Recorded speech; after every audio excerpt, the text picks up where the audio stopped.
Magandang gabi sa lahat. Happy New Year. Happy New Year. At muli, balik naman tayo sa ating mga regular na gawain ng pagbabahagi ng salita ng Panginoon. Happy New Year sa lahat ng mga subscribers natin sa YouTube,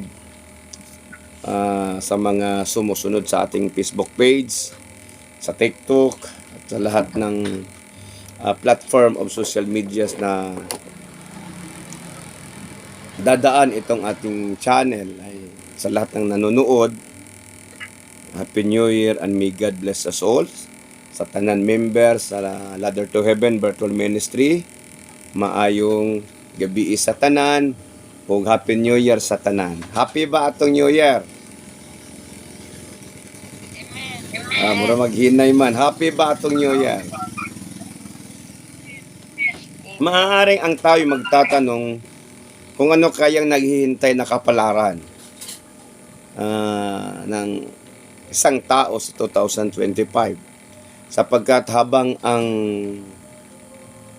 mga taon ay lumilipas, panipis ng panipis po ang aklat ng ating paghihintay sa ating sa pagbabalik ng ating Panginoon, at panipis po ng panipis ang paikli ng paikli ang buhay ng tao, sapagkat pabilis ng pabilis ang ikot ng mundo.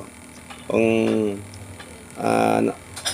napagmasdan po natin kung gaano kabilis noong 2024 ang ikot ng mundo, ang panahon ay mas bibilis pa kunti yung ikot ng panahon sa 2025, sapagkat sinasabi ng Panginoon, I will shorten those days. Hindi po tayo dapat mabahala, hindi po tayo dapat mabalisa, hindi po tayo dapat matakot kung ano man ang kahihinatnan sa mundong ito, sapagkat tayo po ay may Panginoon na handang tumulong sa atin, at may Panginoon po tayong handang aalalay sa atin kung ano man ang dadanasin natin sa panahong 2025. Subalit pagka ikaw ay may pananampalataya sa Panginoon at may wastong relasyon sa Kanya, ay sinasabi ng Panginoon na this year will become a year of breakthrough. Bakit breakthrough? Sapagkat the power of the Lord is greater than the power of this world, and the anointing of God and the grace of God is mightier than the sins of the people. Yung awa po ng Panginoon ay mas dakila kaysa kasalanan ng tao. Kaya po magiging taon ito ng liberations ng tao, sapagkat ang paghipo po ng Panginoon, ang pagtawag ng Panginoon sa mga tao ay magiging visible na, sapagkat sinasabi ng Panginoon, in the last days, I will pour out my spirit. Kaya tayo po sa Ladder to Heaven ay ihanda po natin ang ating sarili. Ihanda po natin ang ating sarili sa mga bagay po na darating, sa mga pagsubok na darating, sapagkat di po mawawala ang ating pagsubok. Subalit ang kapangyarihan ng Diyos ang siyang tutulong sa atin upang tayo'y maging matatag sa anumang pagsubok na ating haharapin sa 2025. This is our gratitude, year of gratitude. Magpapasalamat po tayo sa Panginoon, sapagkat hindi po tayo iiwan ng Panginoon. Magkakaroon po ng kapangyarihan na siyang babali sa yugo ng kahirapan, siyang babali sa yugo ng kapighatian, sapagkat sinasabi ng Panginoon, tatawid man tayo sa ilog ng pagsubok, di tayo malulunod. At kung tatawid man tayo sa apoy ng kapagsubukan, ay hindi tayo masusunog. Kaya magiging tapat tayo sa Panginoon. Amen. Sabihin natin sa sarili natin, magiging tapat ka sa Panginoon. Kaya wag tayong mabahala, wag tayong mabalisa, wag tayong matakot, sapagkat sinasabi ng Panginoon, Philippians chapter 4 verse 6, Philippians chapter 4 verse 6. Huwag kayong mga balisa sa anumang bagay, kundi sa lahat ng mga bagay sa pamamagitan ng panalangin, kundi sa lahat ng bagay sa pamamagitan ng panalangin at daing na may pagpapasalamat ay ipakilala ninyo ang inyong mga kahilingan sa Diyos. Do not be anxious for anything. Di po tayo dapat mabalisa. Anxiety is worrying for the future. Anxiety is worrying for the future. Stress is worrying for your present. Stress is worrying for your present. And depression is living what is in the past. So, alinman sa mga bagay na yan, yan po ang nagdudulot ng kabalisahan, kapighatian, at panghihina sa pananampalataya. If we live on the past, yung nasa 2024, lahat ng kapighatian, iiwan na natin. At hindi tayo magiging mabalisa sa ating kasalukuyang hinaharap, at hindi natin alalahanin ang sa ating haharapin, yung future, sapagkat ang may hawak po ng ating future ang ating Panginoon. Amen. At kung anuman ang ating dadanasin, haharapin sa taong ito, ilagay natin sa ating isipan, kasama natin ang Diyos, at kailanman ay hindi tayo dapat mga balisa. Sige, sabihin natin sa ating sarili, kasama natin ang Diyos. Sa taong 2025. Sige, louder. Kasama natin ang Diyos sa taong 2025. Kasama natin ang Diyos sa taong 2025. Kaya wala pong rason na tayo ay matakot sa anumang nakaambang sa atin sa 2025. Ulitin ko sa inyo, wala pong katapusan ang pagsubok ng tao sapagkat ang pagsubok ng tao siya nakakatulong upang tayo magiging matatag. Subalit hindi po tayo bibigyan ng Panginoon ng kapagsubukang hindi natin makakaya. Tutulungan po tayo ng Panginoon sa lahat ng anumang bagay na ating dadanasin at haharapin. Wala pong karamdaman na hindi niya kayang pagalingin.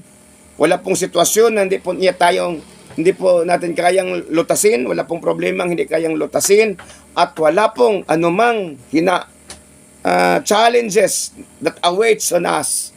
Hindi po natin kayang lampasan. Sapagkat His power, His guidance ay narito sa atin.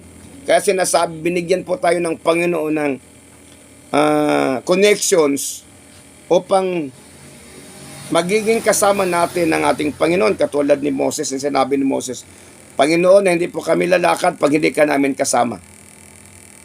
We will not go if you will not be with us. Bakit? Gaano ba kaimportante ang magiging kasama sa Panginoon? Gaano ba kaimportante ang pagiging kasama natin ang Panginoon?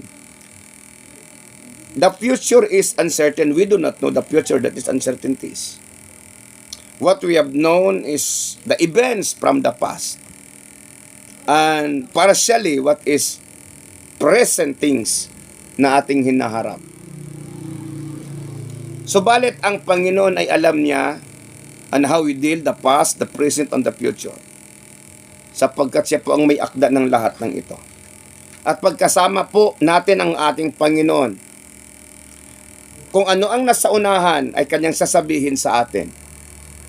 Kung ano man ang nasa unahan na nagiging at sanhi ng ating downfall o sanhi ng ating distractions, God will always remind us and intervene through His revelations, His words, kung ano ang nasa unahan. Kaya napaka-safe po, napaka-safe. Kung gusto nato nga mangita tag lugar nga safety ta, ang pinaka-safety nga lugar kauban nato ang Ginoo. Amen. Hallelujah. Pwede ba nato ingnon ang atong kagalingon? Ang pinaka-safety nga lugar kauban nato ang Ginoo.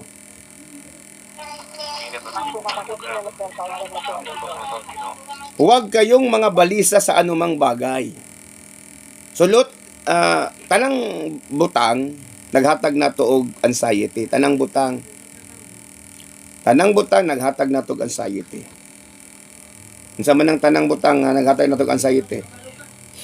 Ani atong mga properties, maghatag na to og anxieties.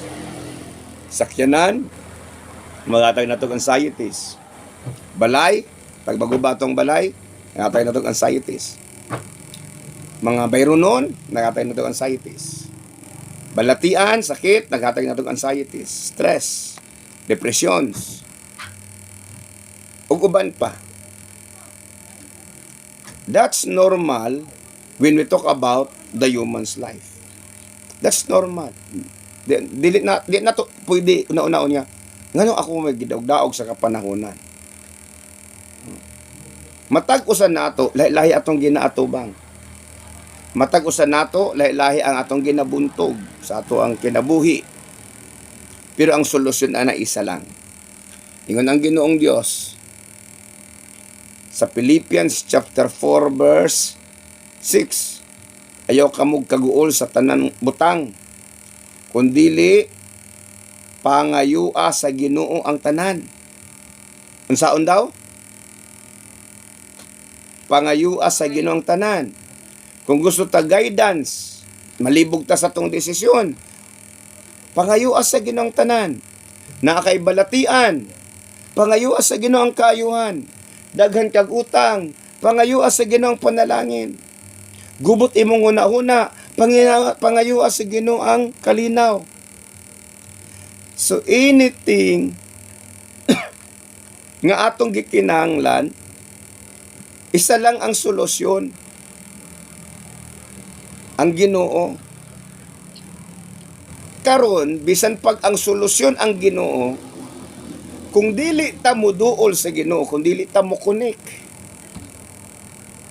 kung dili ta maninguha nga maduol sa Ginoo, wala gihapoy kapuslanan,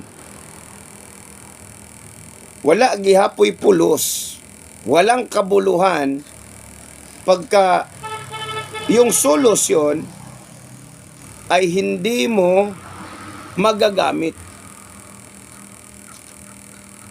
Paanong di nagagamit ang solusyon? Example, pagka naputulan ka ng kuryente, mayroon kang wire na connected doon sa poste pero disconnected doon sa may kwentador. So, bisan pag naakay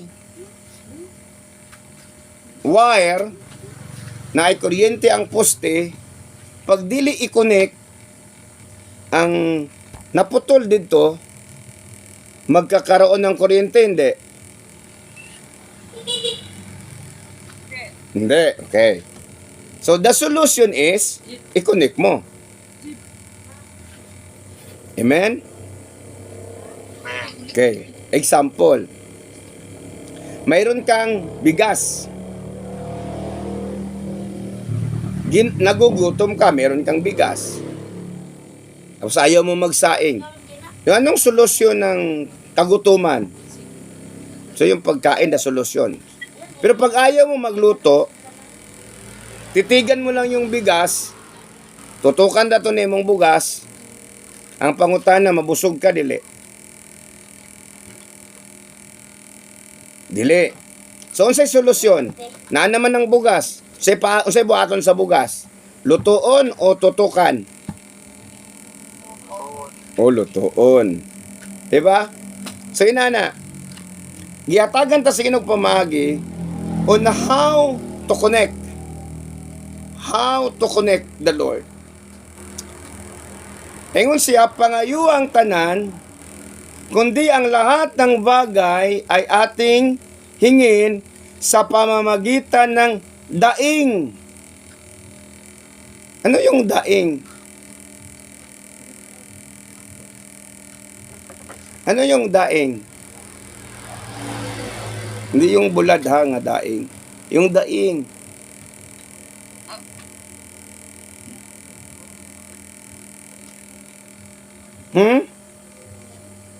Unsa? Samanta, Tagalog ako. Yung mo yung daing. Reklamo. Oo. Gitagaan ta sa Ginoong Dios og kahigayunan nga ato ang ikapadayag unsay atong giatubang. No? Pero murag ka ng word nga reklamo, murag worse man pud kay no. Pero ang word nga hangyo, asa may maayong gamiton nato nga word sa daing? Hangyo o reklamo? Hangyo. No, hangyo. Amen. Sige. Kung mo reklamo ta, kung tanaw na to, ang hangyo, mura gihapon na siya og nireklamo ka no. Example ha, anak ka. Gutom na kayo ba kay? Gutom na kayo ba? Sakit na kayo kung tiyan ba? Wadi kay pamaagi din na para makakaon ko. Oh. Ang tawag ato reklamo. Pero pagkahangyo unsa man? Unsaan man pag-deliver sa hangyo dong? Ayun na sa YouTube. Di ba may pagpakumbaba? Yun. Amen. Are you listening? Amen. Kanang hangyo. Gutom na kayo kung maluoy ka. Wala na ko'y makaon. Maluoy ka. Muna'y hangyo. So, ingon ng Ginoong Diyos, pag naata sa kahimtang, nga sa tanaw nato, dili man maayo ning kahimtanga, ato ang hangyoon ang Ginoo, pinaagi sa pagampo. Dili ta magbagulbol. Amen. Amen. Example ha, pag magbagulbol ka, ikaw nga gibagulbulan, ganahan ka maminaw, dili. Palakpak daw tong ganahan sila, bagulbulan sila. Apan kung hangyoon ka, maluoy ka o ganahan ka mo tabang sa usa ka taong ni hangyo, kaysa usa ka taong nagbagulbol. So mo ni karon ang ginahimo sa mga tao ngano nga wala man ang Ginoong Dios naghatag sa ila sumala sa ilang gipangayo because they ask the Lord for help in means of murmuring. It means of demanding. When we pray, always remember that God is God and we are human. He is our creator and we are the creations. And we have no authority to command the Lord. Ang ato aragyod muhangyo sa Ginoo. Amen? Ug mo na yang giingon, dili taangay mabalaka sa bisan unsa, kay kauban nato ang Dios, ang ato rang buhaton, hangyoon ang Ginoo nga dili ta pasagdan. Amen. Pinaagi sa mga pag-ampo ug pagpasalamat. Ang paghangyo diya sa pag-ampo ug pagpasalamat, that is called humility and respect. Dili ta pwede siya magbagutmot sa Ginoo, magdemand sa Ginoo. Dili siya mamina. But when we humble ourselves before Him, unya mo hangyo ta sa Ginoo, Lord, ayaw ba ako pasagdi sa 2025. Unya nakita sa Ginoo how we live, how we behave. Maingon ang Ginoo sa tuwa, ako ray bahala na. Pangutan-on ta mo. Unsa may maayo nga madungog ninyo. At kunyari Unsa nga word ang gusto ninyong madungog sa Ginoo? Muingon siya, ako'y bahala nak, o bahala ka diha. Sige. Klarohon nato ni. Unsay gusto ninyo nga madungog sa Ginoo? Ako'y bahala nak, o bahala ka diha.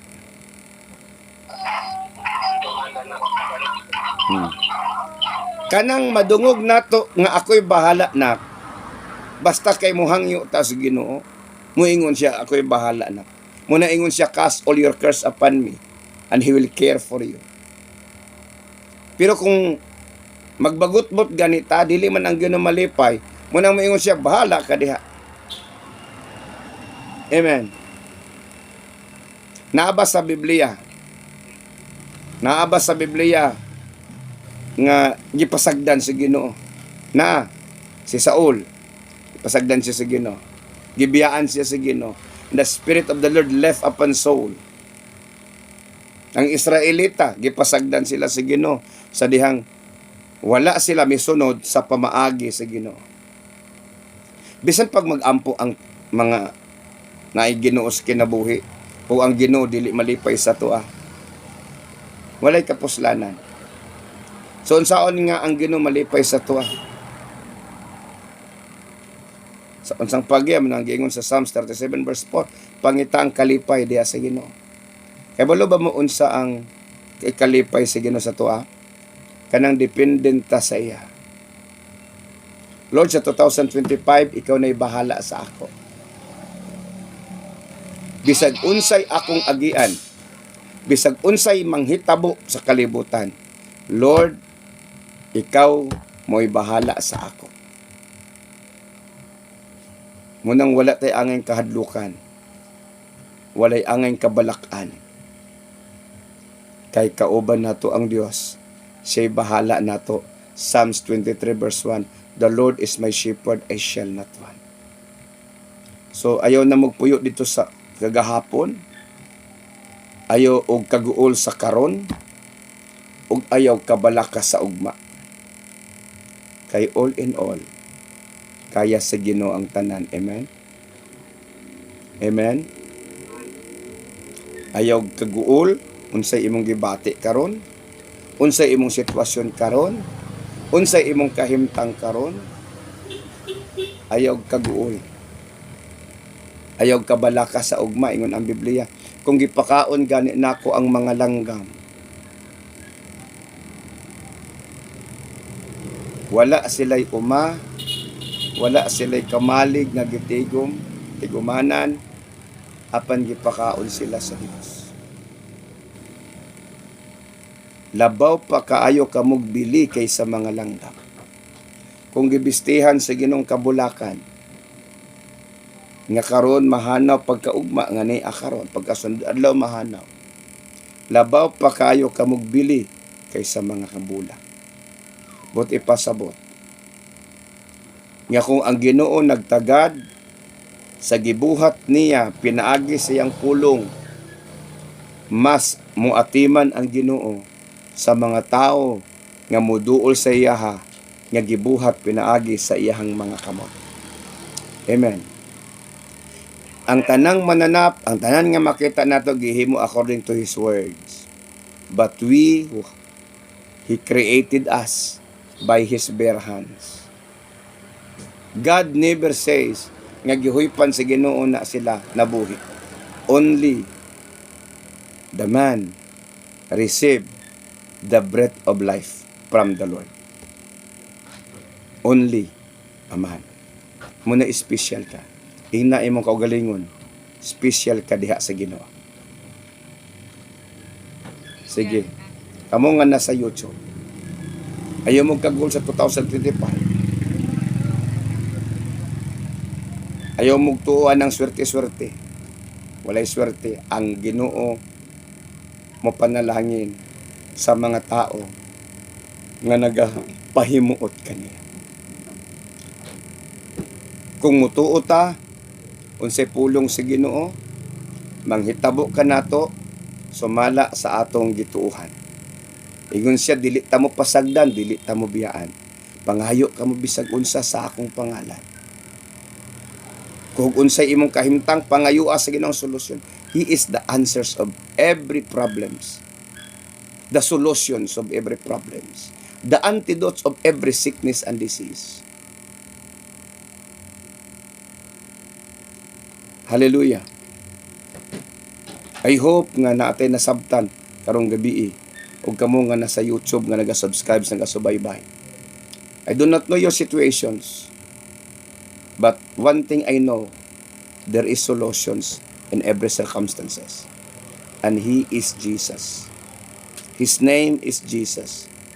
Kaya may awit, there's a song. There is power in the name of Jesus. Break every chain, break every chain, break every chain. There is healing in the name of Jesus. Break every chain, break every chain, break every chain. Kung piling mo ginapos ka karon sa kalisod, sa balatian, ginapos ka sa sala, sa bisyo, in His name there is power of healing, there is power of deliverance. Trust Him, believe on Him, and surrender your life to Him. Surrender your will to Him, and He will take over. Surrender your life, and He will take over. Lord Jesus Christ, I release your grace and blessing upon all the members of the ladder to heaven, and upon all, Father God, who subscribes us, who followed us this channel. I declared today, tonight, that 2025 will become a year of breakthrough and deliverance.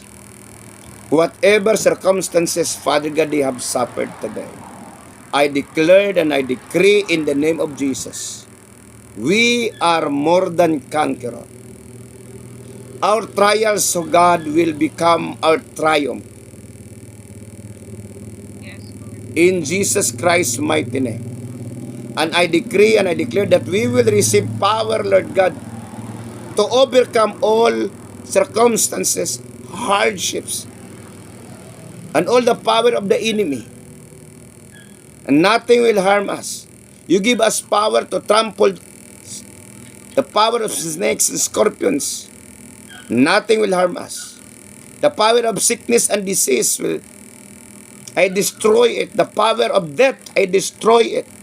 The power of poverty, I destroy it.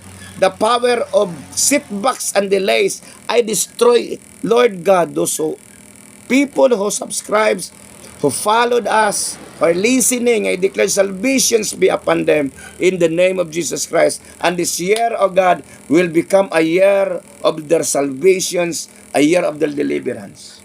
I declare, Lord God, i-plaster nimo sila dingdong si Rachel sa Tacloban. And all the members, O God, of the ladder to heaven all over the Philippines, and those who are working in abroad, I declare and I decree, Lord God, your favor and mercy be upon all the members of the ladder to heaven ministry. We will stand together. We will arise and shine, for the light has come and the glory of the Lord rise upon us. Because your glory is greater than any blessing, any monetary blessing, any material blessing. Your promises is mightier and greater than all the promises of the politicians and men. Their promises are futile, but your promises is true. Your plan is better than our plan. You have promised, oh God, I have plans set for you. Plan to prosper you, not to harm you. Plans to give you hope in the future. And Lord God, those people who are weak because of their sickness and hopeless because of their situations, Lord God, you have promised in Isaiah chapter 40 verse 29 that you give power to the weak and strength to the powerless. Give them strength, O God, in the name of Jesus. Restore their hope and let them regain their strength. Those who wait upon the Lord shall renew their strength. And I pray, Lord God, those who wait you, we will renew our strength like eagles. And I decree and I declare it in the name of Jesus Christ. Bless us, O God, this year 2025. Allow us to see and to experience the supernatural blessing the supernatural favor in Jesus' name. Thank you, Lord. Thank you, Jesus. Those of watching us in YouTube, I do not know your name, but the Lord knew you. If you are bless this channel, kindly share it to others, like and subscribes, and become a partner of this ministry. And may the Lord bless you as you are wait for His coming. And all the members of the ladder to heaven, be strong in the Lord. Be strong in the Lord. The Lord says, I will not leave you nor forsake you. And now, God, I pray once again that you will establish ladder to heaven in every household of the member of the ladder to heaven ministry. In Jesus' name. Amen and amen.